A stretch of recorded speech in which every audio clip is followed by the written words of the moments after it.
Bismillah. Okay. I think we can get started, inshallah.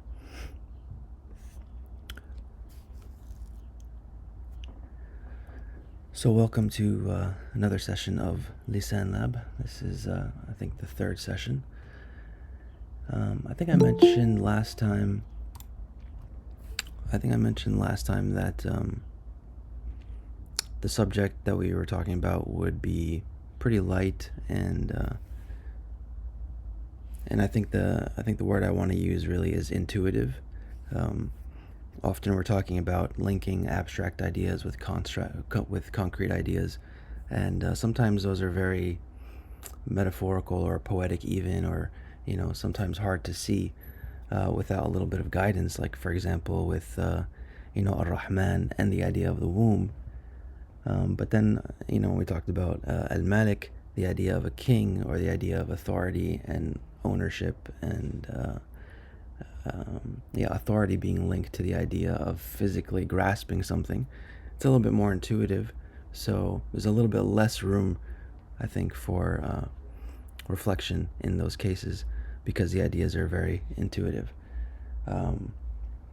which happens pretty often, I think, sometimes in language and in the Arabic language. Not every single word that you're going to come across is going to have like a root with very deep meaning or a lot to think about. Sometimes it's going to be pretty straightforward, which is initially why I was hoping to have more frequent, shorter sessions. So a session like today, or last week I think we went about an hour, as opposed to like the first session we were talking about Rahman and Rahim. We went about maybe 2 hours, if not more, if you consider the first session. So even if we spend like 5, 10, 20 minutes on on one word, I think that's totally warranted, and can still be a great experience. So today we're going to talk about the third name of Allah, Al-Quddus. And before we get into the root meanings or any of that kind of stuff, does anybody have anything anything they want to share? Any ideas that come to mind before we even look at like a translation or something like that? I'm curious, what people think of this name. It's not a name that you hear too often, and I think it's usually translated the same way, but maybe some people here have different experiences with that. Anybody have anything they want to share here?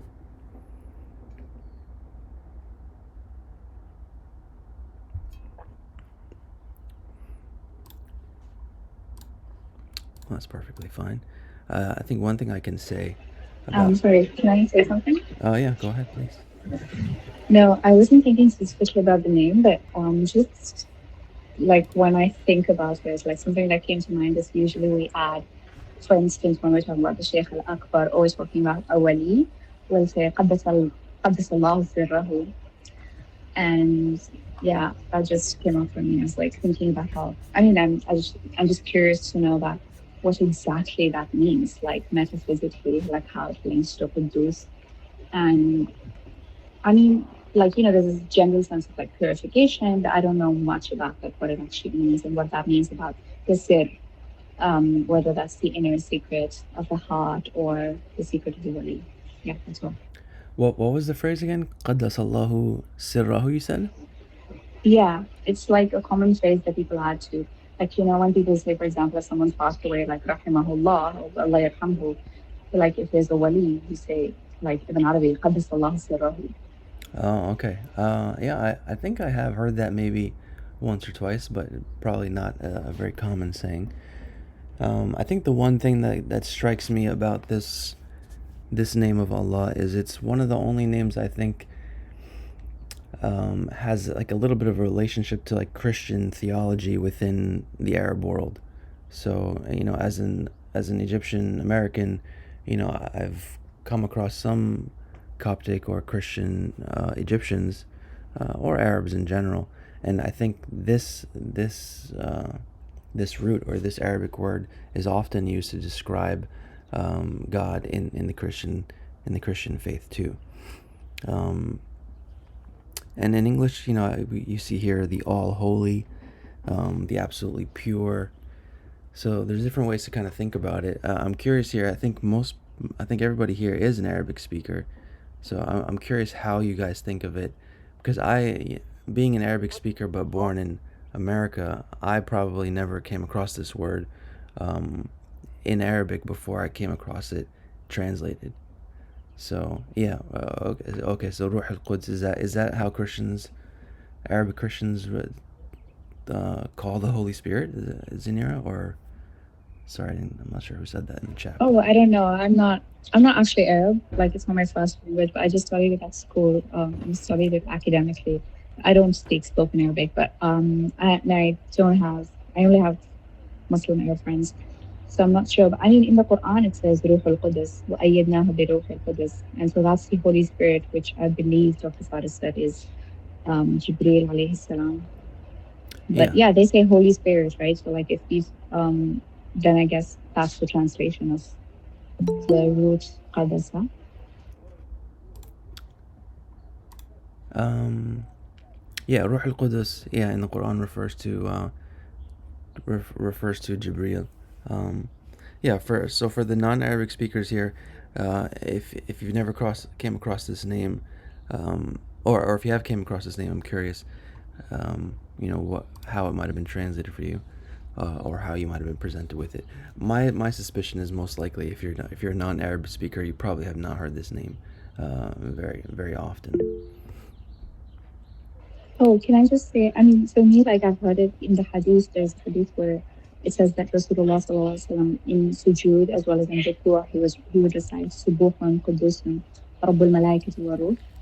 And so like for me, I associate it with the angels and like purity and something to do with like when Allah says نجعل في الأرض خليفة, and then they were like نحن نسبح بحمدك ونقدس لك.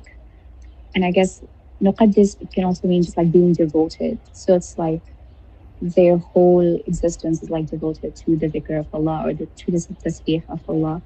And so Subuh and Qudus go together, those two. And Rabbul Malaikati wa Ruh also goes with it. So I guess it's like linked to the purity and the sanctity and maybe even chastity of angels and of our own spirit. Like those are my associations with that name. Very cool, very cool. Thank you for sharing that. Yeah, I mean that's exactly the kind of thing that I'm very curious to hear about. Uh, as a brother in faith, but also as a researcher, it's very interesting to see these different kind of perspectives of language. When you have like everyone gets little bits and pieces of the same language that we speak, especially because we all share a religious liturgical language. So it's curious to see how different people kind of have been introduced to different ideas. Mahaya, go ahead. Am I audible? Sorry, what was that? Am I audible? Yes, yes. Okay. Yeah, for me, I actually have, I don't remember which scholar or what source I got this from, but I've been interacting with this name, I think, for like a year and a half now. And I found it in the context of Hudus Salam, like together. Um, and the connotation is like the one who purifies, who is like the most pure. And I actually use it when I supplicate with it. I use it for both like inner peace, but also um, as kind of like a shifa. So both physically, but also more emotionally, um, calming like emotional like inflammation, or kind of just like if I'm starting to get distracted, or if I feel like a veil is coming over my heart, or I'm starting to feel distance from Allah, and I know that it's coming through something that is kind of distancing me from Him, then I will supplicate with His name more, um, and kind of like ask for purification in that way. Wow. Okay. Thank you. Beautiful. I'm curious what you guys have to say after I kind of go a little bit more into the root and some of the older meanings associated with this root. But before I do that, I kind of just want to go and like reiterate something that I mentioned a couple times in these sessions, which is the goal of these sessions is to kind of expose and discover that moment in language when you kind of, that aha moment in language when something clicks, when you connect an idea in language. And so we mentioned this a little bit as being usually happening between a concrete and an abstract idea, like with Ar-Rahman Ar-Rahim, with the idea of mercy and the womb. The abstract idea of mercy is connected to the concrete idea of a mother's womb.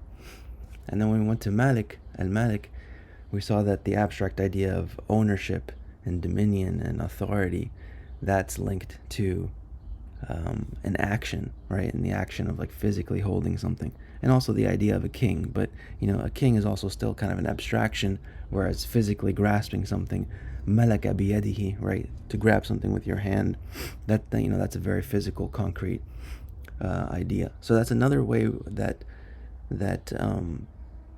meaning is grounded in language. So you have this abstract and concrete connection, but then what you also have is this kind of like action versus idea, or process versus essence. So when we looked at the root for Ar-Rahman Ar-Rahim, we see that the main idea that helps you kind of ground the idea of mercy is this idea of a womb, right? Which is like a physical thing in reality, right? So there's kind of this like essence to mercy that's directly linked to the womb.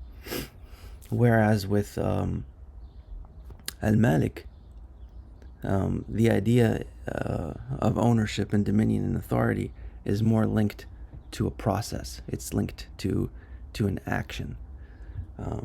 So that's another way that meaning, I think, is often grounded in language, is this connection between something that's concrete and abstract, but also more, to be a little bit more precise, whether there's an essence or a process going on. So with Al-Malik, and then with this name over here, Al-Quddus, we have a similar idea. Also a process is being kind of, being versus acting or doing is another way to kind of think about how meaning is grounded or framed. And it poses an interesting question, right? Because like if you had a child, for example, and you wanted to teach them, mercy, what is mercy, right? You can come up with a lot of different ways, but language itself lends this idea, or the Arabic language at least lends this idea of a womb, right? Of the mercy of a mother constantly nurturing. So that helps you kind of ground the idea and make it a little bit more teachable. But even for adults, right, we can think about this kind of thing ourselves. And I encourage you all to kind of think about this, in the moment. What does it mean for you for something to be holy, right? If you're an English speaker, maybe that word is more familiar. Or sacred is another word that's often used, right? Or pure. What do these ideas mean for you, right? As an adult, as somebody who's experienced life for however many decades, you've it's not the first time you've heard this idea before, but have you ever really thought about it, and where does it come from? When did the first humans think up the idea of purity or sacredness or holiness? And I'm curious if anything comes to anyone's mind there that they want to share before we kind of look at some of the related concepts here. I can't see the chat as well sometimes in this smaller view, so I have to switch tabs here. Something that goes back to and is grounded in fitra, maham. Okay, yeah, that's interesting. I think that's close to what we'll see here. So we mentioned Jibreel. That's another idea that's associated with this root, Ruh al-Qudus, right? And then we also say Quds, right? Quds is, the place in Jerusalem. So like I said, similar to the previous root that we had with Malik, Mim, Lam, and Kaf, we have an abstract idea that's tied to an action, to a process. And the action here is this idea right here, going far away. Right, so this is the entrance. This is the entry that we have in Lane's lexicon, and he cites a couple of different authors here. These, if you want information about how these entries are displayed and what these abbreviations mean, feel free to reach out to me, or we can go over that at the end of one of these sessions. But so the entry that Lane gives here is قدس في الأرض. So usually that's one of the easiest ways to take a look at a root and understand like its general meaning is to look at its most basic verb, and the most basic verb here refers to the idea of going far away into the land. Similarly to how we have the idea of like a sanctuary. So I think that's actually one of the words that comes from this root. It's a little easier to see if we switch it to Arabic, but I think it'll be like maqdis, right? So maqdis should be like a sanctuary, or this is muqaddas here. Not sure where maqdis is exactly, but that will be one word that we use in Arabic for a sanctuary. So I think once you think about it, for a second, it's pretty intuitive, right? The idea of something being pure, or something being holy or sacred, or I'm curious what other words people come to people's head, but the idea is that the basic idea is that it's far away from everything else. It's not like everything else because it's far away from everything else in an abstract way, and that idea obviously would have come from somebody going far away, right? It makes sense that like a rabbi or a monk or somebody that want to like purify themselves or become spiritual or something like that, they would go to a faraway place, and it makes sense. I think that idea of going far away is related to holiness or pureness or sacredness. Maham, did you have a thought? Yeah, something just came up. There's the hadith about Islam came as something strange and then it will return to something strange. So glad tidings to strangers. Yeah. And like knowing that sometimes, and just thinking about the youth of the cave and everything, like you distance yourself and you make yourself a stranger to everything that is kind of threatening your deen or whatever, but then you're not really a stranger. You are brought near to Allah through that, and He purifies you and He increases you in your iman and everything as well. So that just kind of came out with the idea of strangers. Yeah, no, that's beautiful. That's one of my favorite hadith for sure. Yeah, and like I said, can I add something? Yeah, for sure. Yeah. So the other word that comes up, so first of all, this idea of far away. Of course, there's the idea of let's say a monk on a mountain top, but there's also transcendence, God's transcendence, and even angelic transcendence over us, sort of embodied beings, or even the spirit's transcendence over. So I feel like this is the name of transcendence in the sense that we can't exactly really embody it. We can't be produced. We can't purify ourselves or others, right? We can only receive its acting upon ourselves.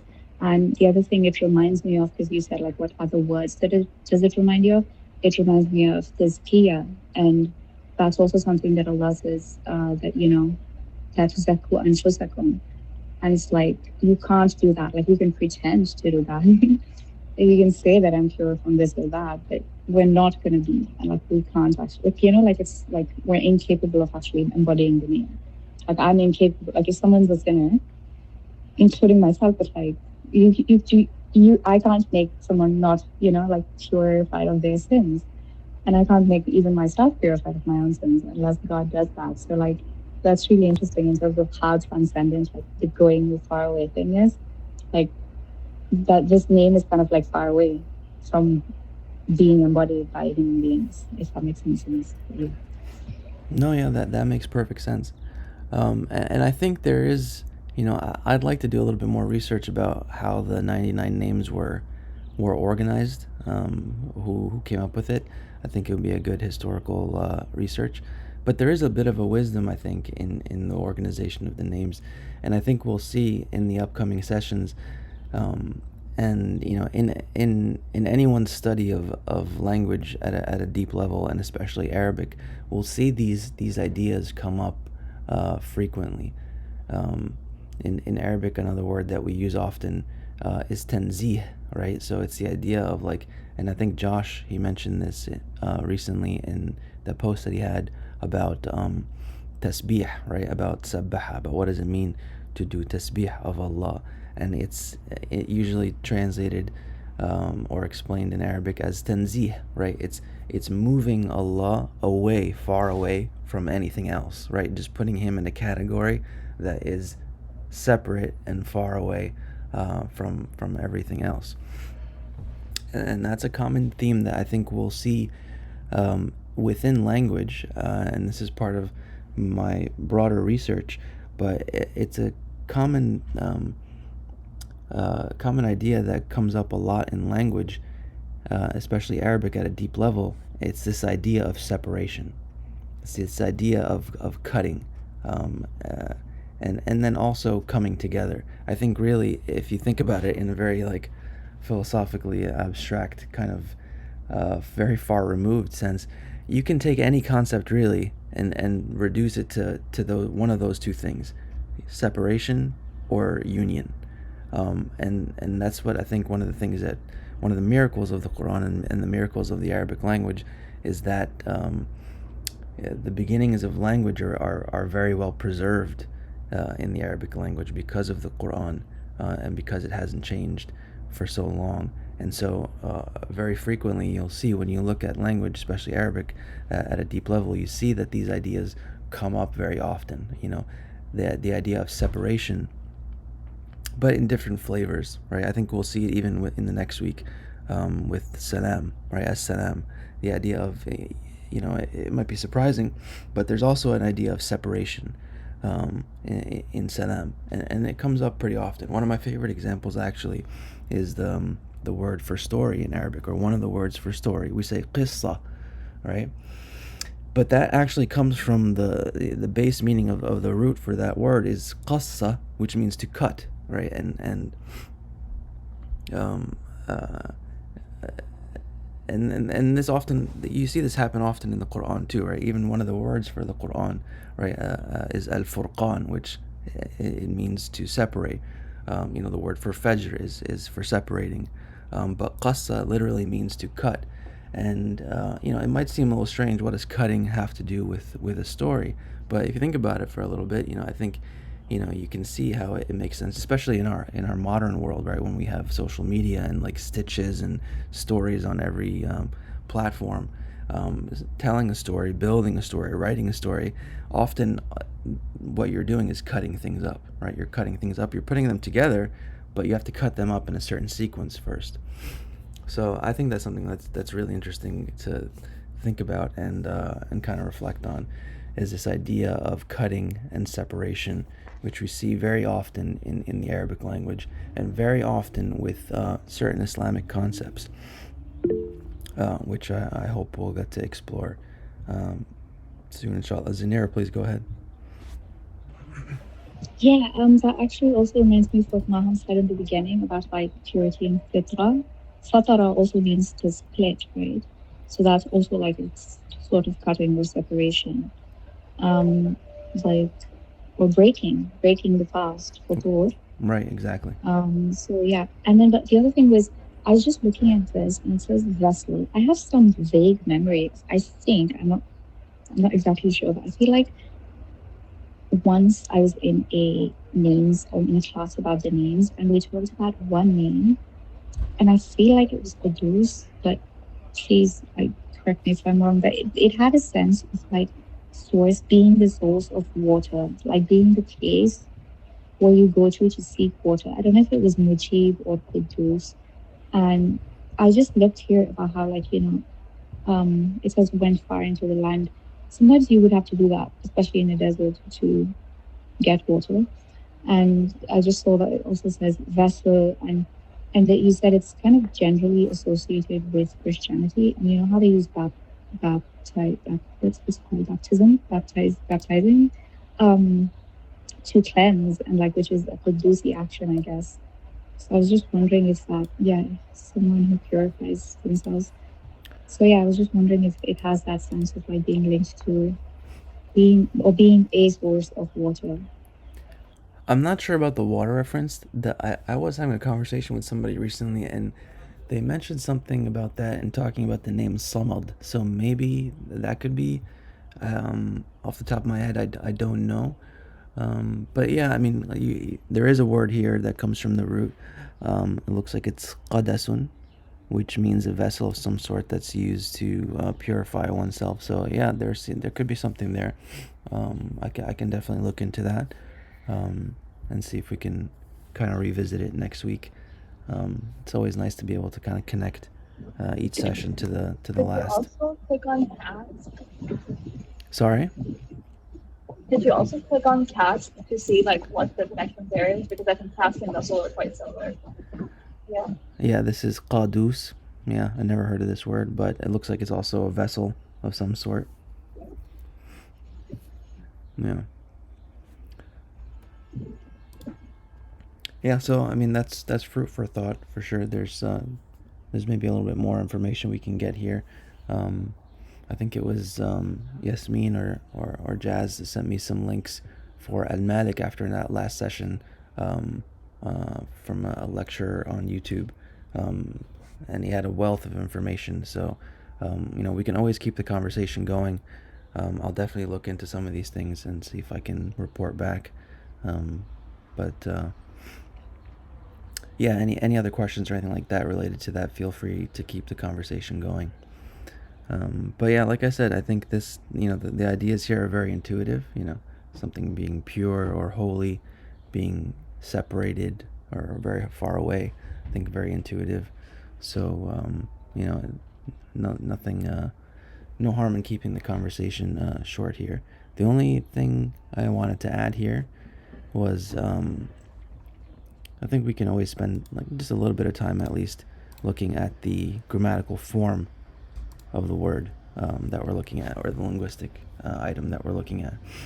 And here we have the word Quddus, which has the pattern of fu'ul, which is a very uncommon hyperbolic grammatical pattern. And I think somebody mentioned the other word.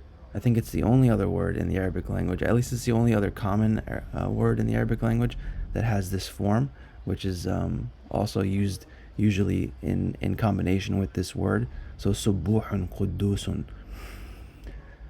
So yeah, those are really the only two words in the Arabic language that I've come across. I think doing a little bit of reading the other day, I saw something like the ruh or something like that. I forget what the root was, but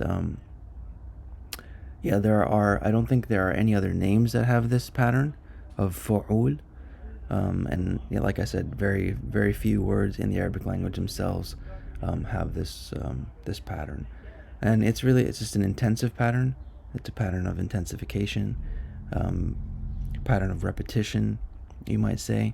It's similar to fa'al, that pattern, the pattern of a doer that does something very very frequently.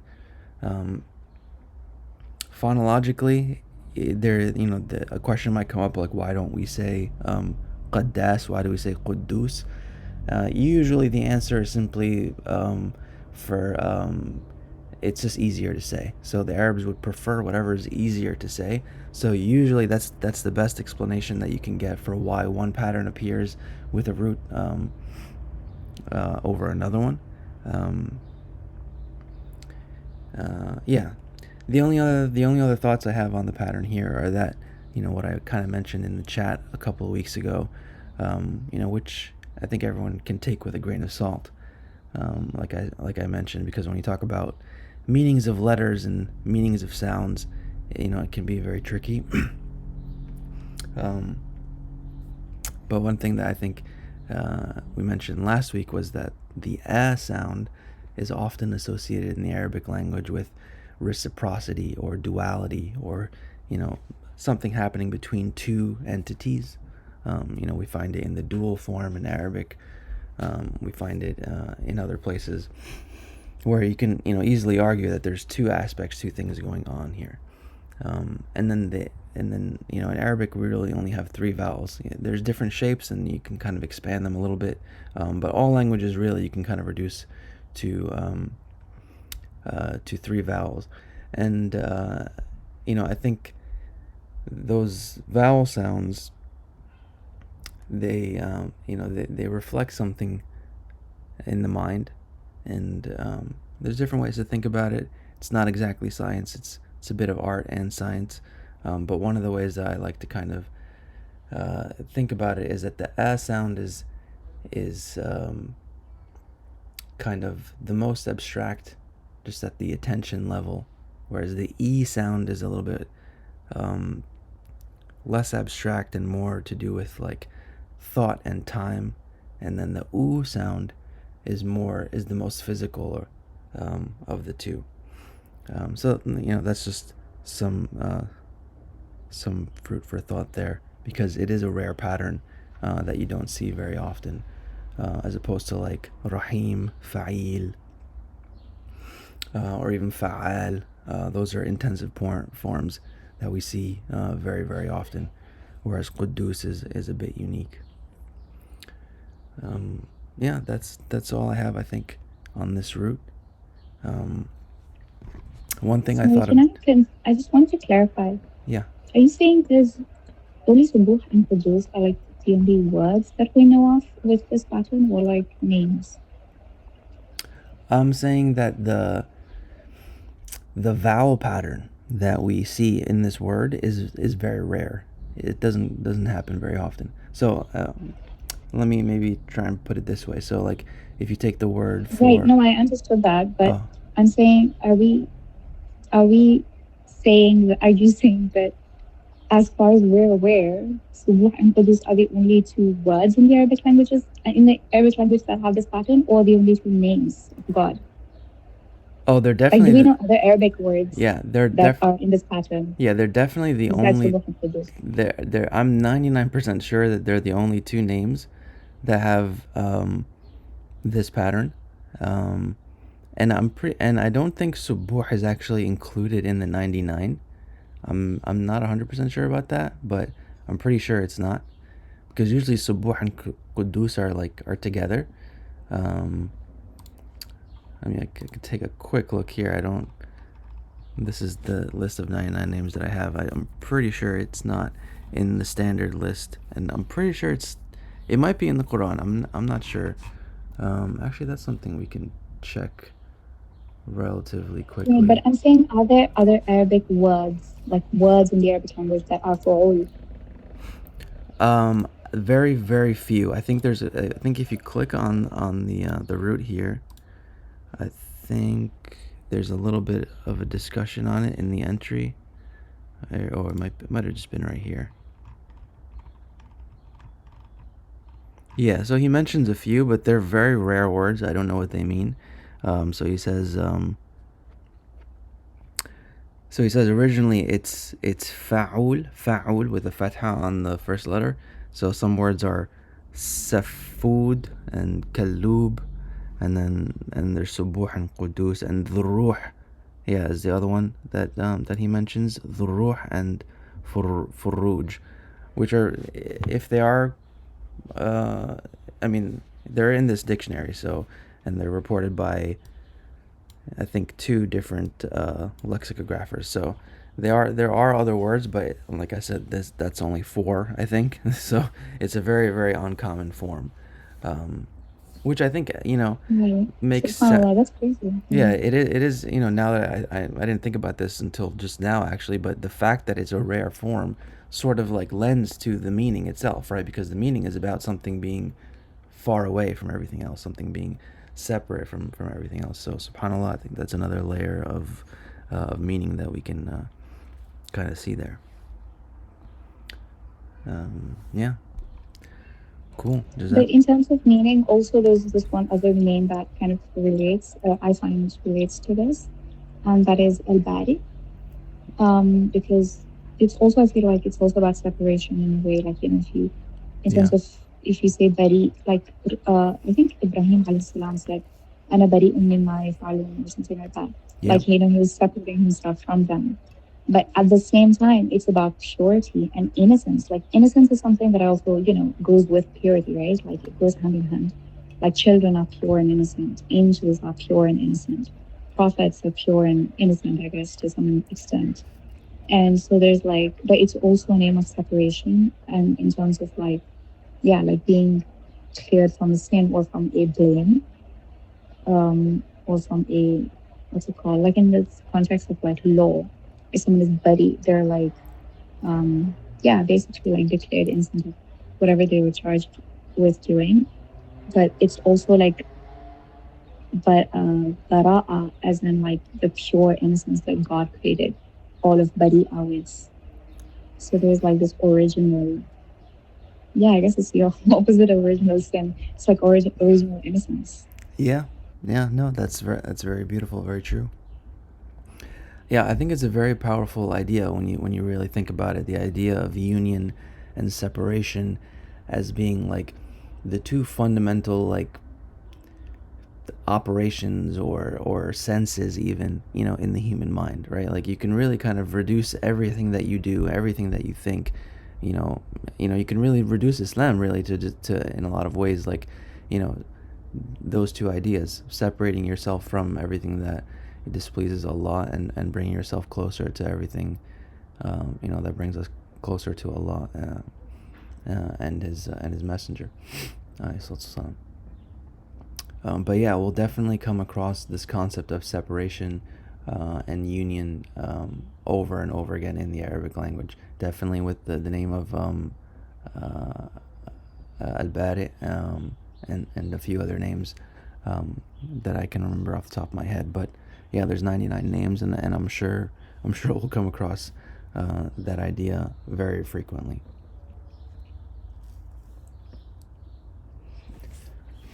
All right, well, Jazakallah khair, everyone. Shorter call, but I think that's good. Smaller group, but I think that's good too as well. It's good to kind of hear everyone's perspectives, and Jazakumullah khair. I really appreciate it. As a fellow brother, like I said, in Islam, but also as a researcher, and language enthusiast. It's always wonderful to hear everyone's perspectives, and different perspectives on basic concepts, things that we all just kind of take for granted, and don't think twice about. But yeah, thanks everyone, and we'll see you all next week, inshallah, unless anybody else has any final thoughts.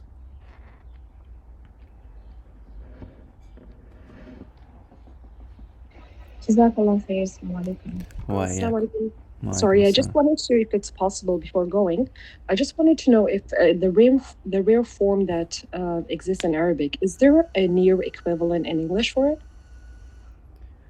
Do you mean in terms of rarity, or like a ideal translation? So you know how you said Qudusan or Saburan, I'm not sure which names you mentioned, but the ending, so the form in which it appears, how archaic is it? Or how is it distinguished? Is there a near equivalent in English? I don't think so. No, I don't. Subuh is the other word, so it comes from sabbaha. So subuh, yeah, and I don't know if it's necessarily a name as much as like a description. But yeah, I don't know what would be a good English equivalent. Yeah, I mean, that's one of the things that makes Arabic very unique, is that be, is that a lot of old ideas are much better preserved. This is something else that anyone can feel free to kind of explore, or even contribute to these sessions. In that you can look at English terms and look at their etymology. For example, I was looking at the etymology for king, for example. Like, where does the English idea of king come from? And there is no evidence, actually. There's no conclusive evidence as to what the idea of king came from.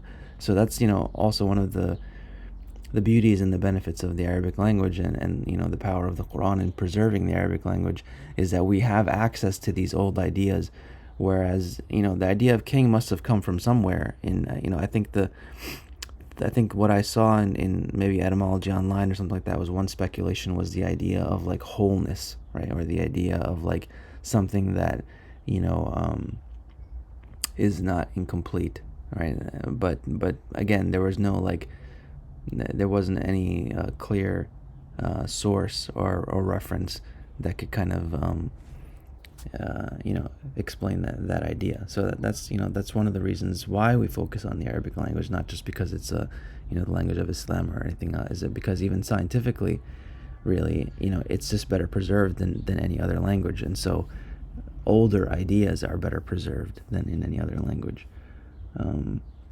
Yeah, so I think it's usually translated as the sanctified one or the pure one or the holy one. But yeah, I don't think any of those really are going to be equivalent to the. We don't really have archaic forms like that in English, really. Can I add something to this? Yeah, of course, feel free. Yeah, I'm not an expert. But I was just thinking about something I studied while I was doing linguistics in bachelor's, and it's like half half information. I'm gonna have to check it. But yeah, the reason why. So I think I was like, I should probably just Google before I start making stuff up. But one of the like we know that Arabic is a language that derives from like 3-letter or 4-letter roots, right? Right. And English doesn't do that. And I think there's very few, like, one of them is called concatenative and one of them is called non-concatenative. Yeah, And yeah. which one is it? Yeah, so Arabic is non-concatenative.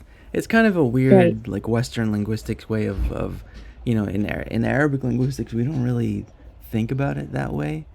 I mean, But I think that might be a blind spot for people who are studying, like, Arabic as a second language. That makes so much sense because it's valid for her to ask that question because we're trying to understand Right, it from the yeah. language that we understand. But then there's no equivalent to this. And the Right. reason for that is because if you see here Qudus, right, and it's got everything, all these like linked stuff, everything has qadasa in it.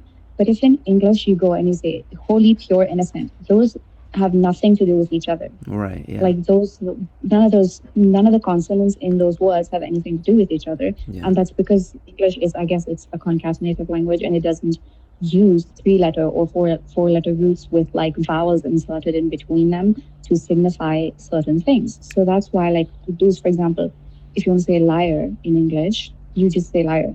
But I guess I'm just using that as an example for this Qudus sort of. If you said it's the meaning is kind of like fa'al. So, but in Arabic you could say kadhib or kazab, and kadhib would mean liar, but kazab would mean someone who lies constantly and repeatedly. But there's no way to differentiate that in English. There's no equivalent form of that in English.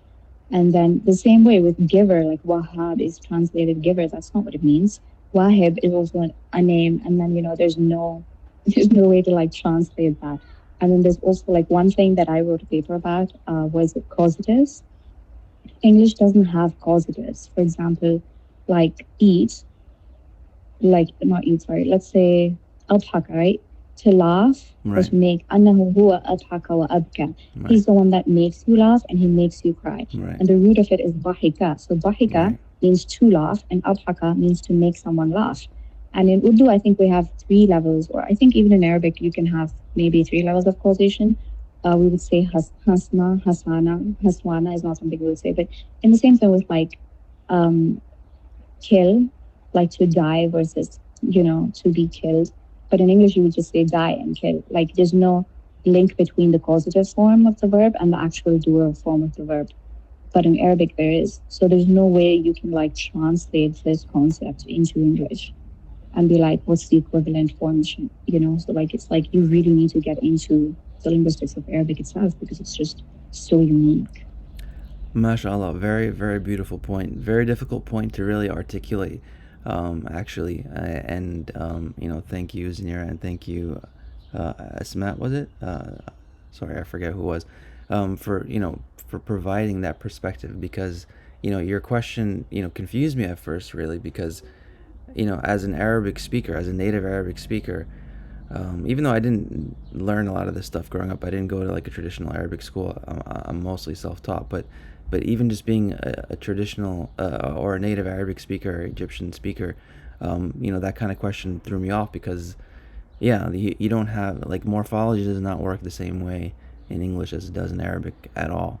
To kind of expand a little bit about, what Zanira's point about non-concatenative and concatenative, English, like many languages, is concatenative, meaning that to create words, really all you're doing is you're just adding stuff from one end to another in like a linear kind of way. You're just concatenating, literally, which just means putting things together in order, in a linear kind of order. Whereas Arabic isn't concatenative because like you see on screen here, everything starts with the three letters, right? And then you just insert different vowel patterns, right? Like you might insert an alif, right? And then that makes it an active participle. You might insert a ya between the last two letters, and that makes it a passive participle. You might put a shadda, or you double the middle letter, and that makes it intensive, for example. English doesn't work in any way like that at all. And only the Semitic languages, as far as I know, work in that way. They're not concatenative in that way. They kind of work from the inside out. I mean, you can kind of think of it like that. But yeah, thank you very much for that point. That's a beautiful point, and that's also one of the main reasons, why that inspired these sessions, is because there's nothing like the Arabic language in so many ways, right? That was just the point about its morphology, but its etymology, its phonology, everything is very unique, and you can't really appreciate that. It's difficult to appreciate that sometimes, even as a native speaker, or as a second learner of language, and it's really only when we kind of combine different perspectives and have a conversation about language, using language, it's really only when we get to see these kind of things. So, Jazakallah khair again for everyone's input. Really appreciate it.